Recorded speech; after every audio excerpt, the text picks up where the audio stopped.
Hey Warriors fans, I'm Scott Warris. It's time for our women's basketball preview conversation with the head coach, the veteran head coach, the dean of the NAC, Clay Knipple. Year number 20 as the head coach of this program. Has it gone quickly? Has it gone slowly? How would you describe the 20 years? You get all the teams mixed up. I mean, I hate to say that, but all the alumni that we've had What year go were through you here, now? yes. I was talking to my daughter the other day, and she's like, 13 years ago we did that pumpkin carving at our house with the team that we had, and I'm like, 13 years ago? It does seem like yesterday, like for some of the players, but we've just had great kids here, so it's been a great run of 20th year, and same thing this year, some great kids and another really good team. Yeah. So. And a lot of winning in 20 years, which we will get to.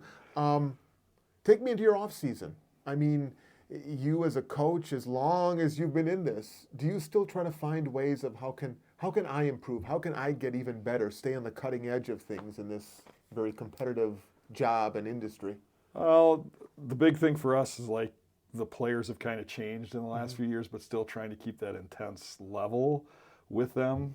We've added different things into our program coming into this year with a sports psychologist and just spending more time off the court with the players than on the court, shortening our practices a little bit.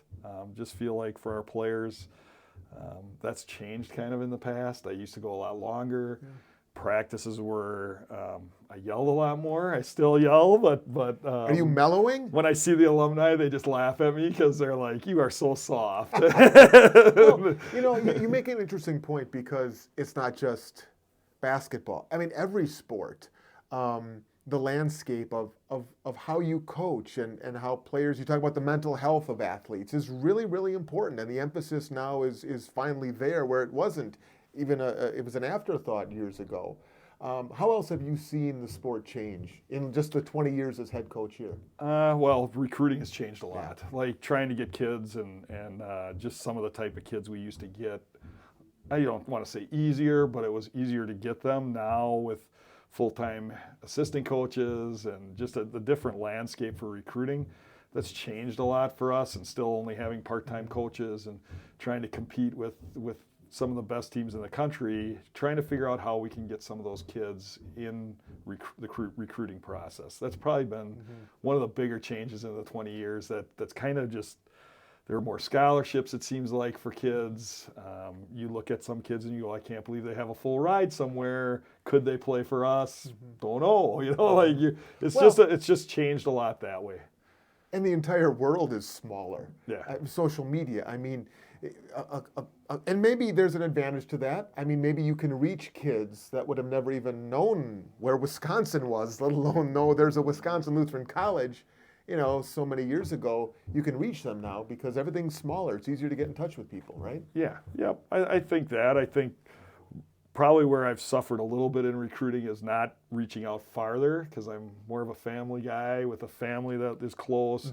I recruit that way where we want family involved in our program. We do a lot of things that involve the parents, and we try to keep that going with our program. So we have a lot more kids from the Wisconsin area. But it's worked. Yes. I mean, it's a successful recipe. Let me ask you this, and this is kind of a painful question, maybe. The way last year ended in the championship game, where you guys have appeared many, many, many times, but falling just short at St. Norbert, how much have you used that as personal motivation, and how much have you maybe seen or implored your team in preseason camp to use that as motivation? Or is it completely out of sight, out of mind, and everything's brand new? Well, the interesting thing is I think when you go through we've won a lot. We've been in the championship game pretty much almost every year except for a couple of years in the last, 12 to 14 years. Like we've been there. So being there, and when you lose that game, if you lose that game, you should really be happy for the success that you had. And our team was really down about that. I think that's going to motivate us this year a lot more. Our motivation for the players, and I think this has happened to us in the past when we haven't won the championship, the coaches are a lot more focused on not thinking it's just going to happen every year. I think that's kind of that, you think it's just going to happen. And then when it doesn't, kind of recalibrate a little bit. Yeah, getting them ready to play this year. being more focused, being more of a team. I think last year we knew what our problems were, and we feel like we fixed them. Where the team is more united, we're just a better team being together. Their communication, how they are with each other, all those things are a lot better this year going into the year. And you can tell that already, even though you haven't played a game yet. You can tell that there's that chemistry already starting to build. Yeah, we went through some things. Again, we kind of talked about where we were trying to improve some things, or what do you think you needed to do to improve some things. Last spring, we did a once a week training session for leadership. I led it with the players, and it was great. Like, we came in every Wednesday, we sat and we talked about leadership. And how to be a good leader, quiet leader, vocal leader, all that kind of stuff. And I think that's really helped the team right now, because we can kind of go back to that. Our guys are veteran guys this year. They don't want kind of some of the things that happened last year to happen again this year. So they're really working on that part of the team. Let's talk a little personnel for just a couple moments. We don't have time to go through the entire roster. Yep. But you return 4 starters, you return 11, so there's definitely some institutional knowledge coming back this year. Sam Leisman, first team All-NAC. Where did you challenge Sam to get better? Where do you think she's challenged herself to improve even on what she's done to this point? Well, I will say she's focused this year more than I've seen her, like, wanting to win. And I think the biggest struggle with Sam is and I don't want to say this in a way of like, she's a team player, like, gives the ball up a lot, looks for other people, she distributes, and I need her to be a little more selfish and score. She has to this year. Like, we talk about, she has to score. You cannot, like, defer to everybody else, which she's kind of done her first 3 years, is just kind of give it up and not want it back. We've really talked about, and again, I don't want to, but get the ball back. Like, you remember Kristen Schultz years ago, the All-American. It was like we throw it to her 3 times, like, in, out, in, out. That's what we're trying to talk with Sam about. Like, you have to want it, you got to get it, and we need you to score at times. So if she takes that role, I always look at, when you get to the playoffs, you get to the tournament, you need somebody that's just going to do something special, and she has to be that person that does something special for us. Maggie Scott, all-conference honorable mention. Similar question for Maggie. I mean, what have you seen in preseason camp that maybe tells you she's going to take her game to a new level too, another level of action? Well, I believe in the 2 scrimmages we had. We scrimmaged Wheaton and Carroll, looking for her to score a little bit more and shoot a little bit more from 3. She hasn't done that for 3 years. Again, another person that loves to pass, give it to somebody else. Well, you're a senior. Your seniors kind of have to lead by example. She's got to look to shoot the ball when she's open. Against Carroll, I think she was 3 for 4 from 3. So that's what we're looking from her a little bit, is like, all right, shoot the open shots. Don't look to pass all the time, because she loves to pass. She's a great passer, but she's got a nice stroke, and she's just got to shoot the ball a little bit more for us. Anybody in the preseason practices, the scrimmages, camp, as I like to call it, anybody that has maybe popped up a little bit, whether it's a role player or somebody that you're thinking, they might have a bigger stature this year than was anticipated? Anybody maybe ahead of the game a little bit that you'd like to mention? I think I just look at our junior class. I don't want to really pull anybody out of there to a certain extent. I would look at our junior class and go, and you have 7, I think you have 7 of them too. It's a big class. Yeah, I mean, they have to, again, we need certain points out of those guys this year. We're looking at, all right, how can we reach 65 and hold opponents to 50? I mean, that's kind of our, like, we got to at least get to 60, hold them to 50. So their defense is a huge part of it, all right? Are they really good defensively? And, they know our system, and they've really done a nice job. Troxel, Smith, Haley Ott, they've really picked up, like, hey, this is what I have to do. Mac Hoganson, they know, because they've been here 2 years, this is the 3rd year. They have to step up defensively. They know that, and I think those guys really have. And then you look at a few of the other guys, they've improved. I think all the reserve games that we had last year has kind of helped the Janiyah and Ainsley just improve more. So that class, they got to score. Some, I think it'll be, some will score 8 to 10 in a game. and some will score 3 in a game. Then the next game they might score 8 to 10. They're all a little bit streaky that way, but they're also they all can score in different ways. We could do an entire, maybe we will at one point, we can have a conversation about the art of scheduling. I know it's a topic, see his reaction.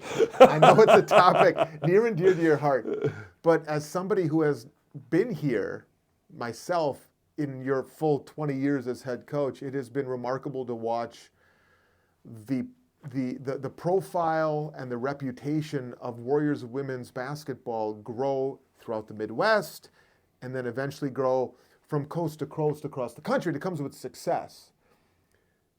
The way you stack this non-conference schedule, and this is not new, it's been this case for a number of years now. How do you try to thread that needle where you can still compete against the very best in the country while not walking out of that gym just completely demoralized and getting, thrashed by 50 points? You got to walk a fine line there. How have you found the ability to do that? It's a challenge. Yeah. I mean, it is a challenge. I think it's getting more of a challenge now. We were talking about recruiting and that kind of stuff. It's a real challenge for some of those schools that have been around, the WashUs, the Hopes, Wheaton. Those guys, they've been around forever. And you're trying to compete money for money. It's really difficult. They have more alumni. I'm finally getting some people that are alumni with the kids that are starting to come in that I'm recruiting, which is awesome to see those kids. Hopefully we get some of those kids. Next year, hopefully, we'll get a few of those guys because there are some guys out there that are alumni kids. So trying to schedule those guys for us. I love scheduling out of state more than the WEAC just because, again, a lot of those schools, private schools, I'm trying to put us in those situations of, all right, we have to compete against these guys in the NCAA tournament. That's kind of our goal. Not kind of our goal as coaches. That's where we want to go. Like last year was a disappointment because we didn't get to go, and we're driving our guys to play against that competition. So whether they get blown out, we as coaches know, again, I think we challenge our guys to compete against those guys. Last year against Hope, we got whipped up on.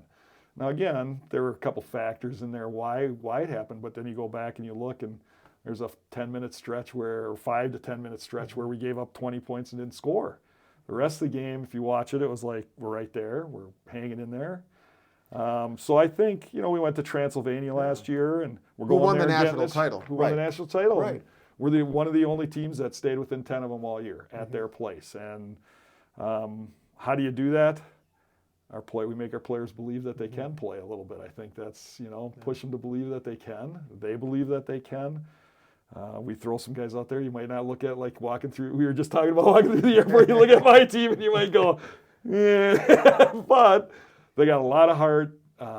They play really hard defensively. I think that's why we get to play some of the teams that we play, and they want to play us. Is they know we're going to play the right way, and that's kind of, I want to say, the NCAA way. When you get to the NCAA tournament, there's a way you play and the way you teach your guys how to play. I think we do a really good job of that with our kids. And then just get them to believe that they can play with guys. And if you get beat, you get beat. We're just going to get better the next day, go in the locker room. So that I like scheduling those games because it's just as a challenge. This year I'm glad it's a little mixture of both, I think. But we're going to be playing Eau Claire. They'll be in the top, they're in the top 25. So Hope's coming here. Hope's coming They're here. 21 right now as we sit here.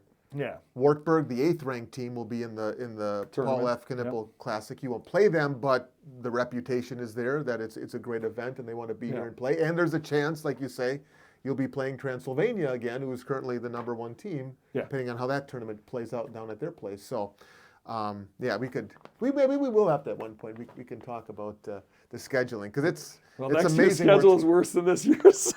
Worse than I don't know if it's worse, but it's a lot more challenging, I should say. We'll save that for the next episode. Let me ask you this on the way out. As the Warriors open up, by the way, this weekend, Friday night, the Paul F. Knipple Classic, 11th annual already. Can you believe that? 11th annual PFK Classic, Friday night, 7:15 against North Central. And then another ball game on Saturday afternoon. And always a great event, real classy event. What does that event, in just a couple seconds we have left, what does that event mean? Having your dad's name tied to it now for the last 11 years. and all that he means to Wisconsin Lutheran College as the first ever athletic director, first men's basketball coach. He did a little of everything back in his day here. Yeah, he's still living, which is great. He always says I'm upright, which is great. Things aren't always, his health is okay. He can't get around outside as much and come to as many things. He's going to try to make it this weekend, but the family part of it, he's always taught all of us all those family values and how to behave and how to act toward people. I think that's what we try to represent in our tournament. Be the host of the other teams and take care of them better than you take care of yourself, kind of. You're looking out for other people. I think we've done a great job of that and representing my father in that. Like, he built this place, he built the Rex, does not help to, look at the way it should be built, and we're still in this gym today playing games, and it's an awesome place to play. But it is a family thing. I think that's what we've built our program on. Is just involving all the families, and you'll see a lot of Knippels running around this weekend, and I just appreciate everything my dad has done for this college, for me as a coach. Got me started 32 years ago. I mean, I've been doing this 32 years. If we can keep this thing going forever, whoever takes over for me and just keeps this thing going, it's just a great event. I get calls from other colleges asking how we run our event. WashU just called me and asked me about, how do you run your event? And we've heard really good things about your tournament and how you guys run it. It's how we are with people. It's how our SID, Adam works with everybody and does a nice job of setting stuff up and making it a really professional event. So I think it's just a great event that people can come to, and that's why we get the repeat guys. We get guys calling us to be in our tournament. Yep, they're knocking down the door. They're knocking down the door to play, and that is the ultimate compliment. Yep. And it all tips off on Friday at 7:15. On the way out, 30 seconds, I'm going to have you look into the camera, the Warriors fans that are there, and tell us why they should come out and watch your team vie for another NAC championship this year. The Warrior tradition, that whenever we step on the floor, we're going to play as hard as we can, give every effort that we have to win the game. We're just going to play as hard as we can every time we step on the floor. And you're going to see that when you come. We love having people come and watch us play. And we'd love to see you out there. Alumni, we're going to be out there playing as hard as we can. I'm still on them and pushing them. So we'd love to see you guys at the games, supporting us. And it's great always seeing you guys there. And we'll give everything we got to bring the NAC championship back to WLC this year. There it is. 20th year head coach Clay Knippel. Thanks, Best of Scott. skill this Thanks, season. Scott. Appreciate it. And we'll see you inside the Time of Grace Center this year too. Thanks for watching.